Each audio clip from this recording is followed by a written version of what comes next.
আন্তর্জাতিক মহাকাশ কেন্দ্রে ৬ মহাকাশচারীর কাটানো একটি দিনের গল্প অরবিটাল বইতে তুলে ধরেছেন ব্রিটিশ লেখক সামান্থা হার্ভে। বইটির জন্য এবার বুকার পুরস্কার পেলেন তিনি।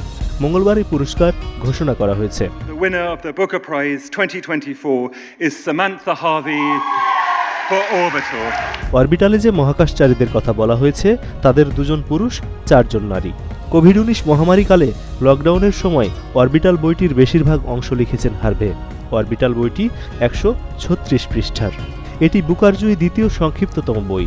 এছাড়া এটি মহাকাশ নিয়ে লেখা প্রথম কোনো বই যা বুকার পুরস্কার জিতেছে।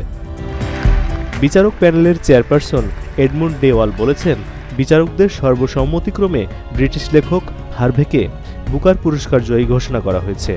দেওয়াল একে ক্ষতবিক্ষত পৃথিবীর গল্প হিসেবে অভিহিত করে বলেন, আন্তর্জাতিক মহাকাশ কেন্দ্রে 6 নভোচারীর পৃথিবী প্রদক্ষিণ করা, সীমানা এবং টাইম জোনের নাজুক জায়গা জুড়ে আবহাওয়ার গতি প্রকৃতি পর্যবেক্ষণ করা নিয়ে লেখা এই গল্পে প্রত্যেকেই বিষয়বস্তু, আবার কেউই বিষয়বস্তু নয়।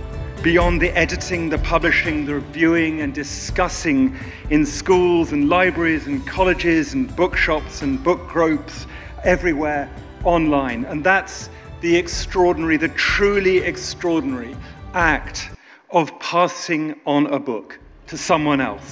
পুরস্কার পাওয়ার প্রতিক্রিয়ায় সামান্থা হার্ভে বলেছেন, যেসব মানুষ পৃথিবীর পক্ষে সরব থাকেন, অন্য মানুষের মর্যাদা, অন্য প্রাণের পক্ষে কথা বলেন এবং যেসব মানুষ শান্তি প্রতিষ্ঠায় সোচ্চার থাকেন এবং কাজ করেন, তাদের সবার জন্য তিনি পুরস্কারের 50,000 পাউন্ড উৎসর্গ করেছেন।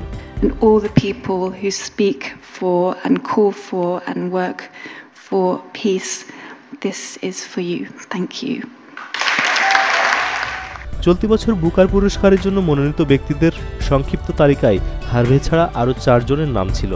এর মধ্যে ক্রিয়েশন লেক বইয়ের জন্য মার্কিন লেখক র্যাচেল কুশনার এবং হেল্ড বইয়ের জন্য কানাডিয়ান লেখক অ্যান মাইকেলসও ছিলেন। এস এম বাবু, এশিয়ান পোস্ট।